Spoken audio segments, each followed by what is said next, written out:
Jamais depuis la fin de la guerre froide, une rencontre entre deux hommes n'aura semblé aussi lourde de conséquences. Donald Trump et Vladimir Poutine, face à face, sans l'Ukraine à la table.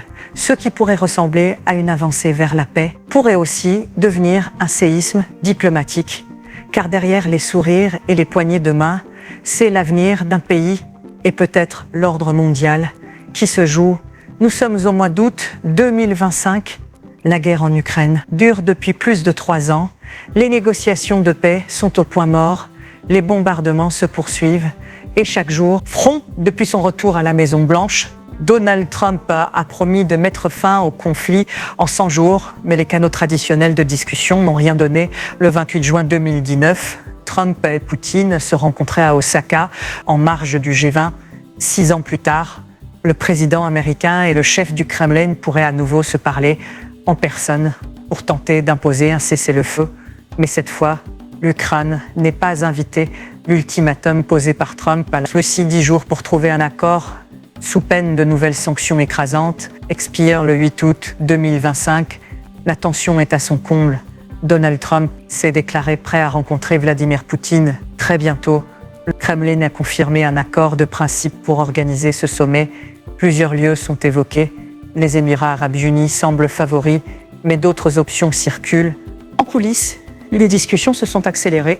L'émissaire de Trump, Steve Witkoff, a été reçu cette semaine à Moscou par Poutine lui-même. Les échanges auraient porté sur les conditions d'un cessez-le-feu et sur le rôle des États-Unis comme médiateur direct.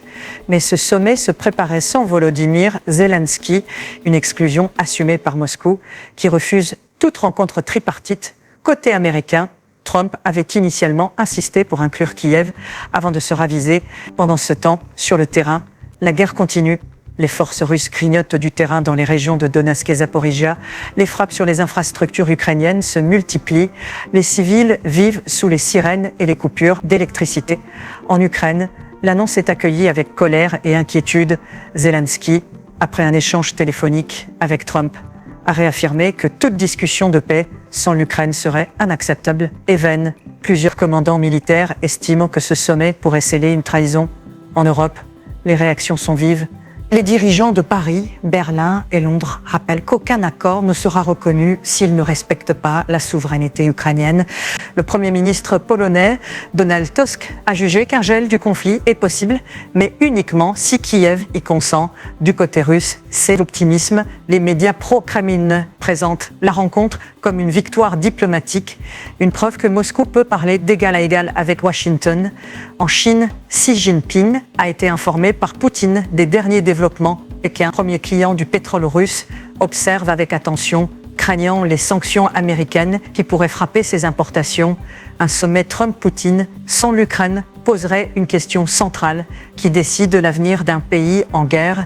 Sur le plan diplomatique, cela reviendrait à marginaliser Kiev, à redonner à Moscou un statut de puissance incontournable et à offrir à Trump une victoire politique rapide à l'international.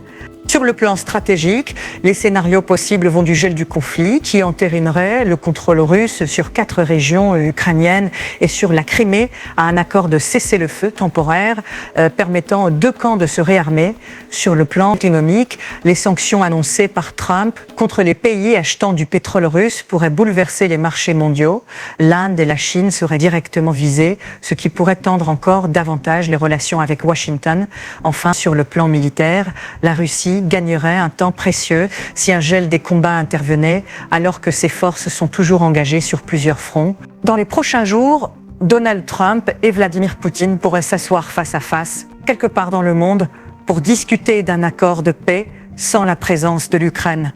Une décision historique ou une erreur monumentale, une avancée vers la paix ou un marché conclu au détriment d'un pays en guerre.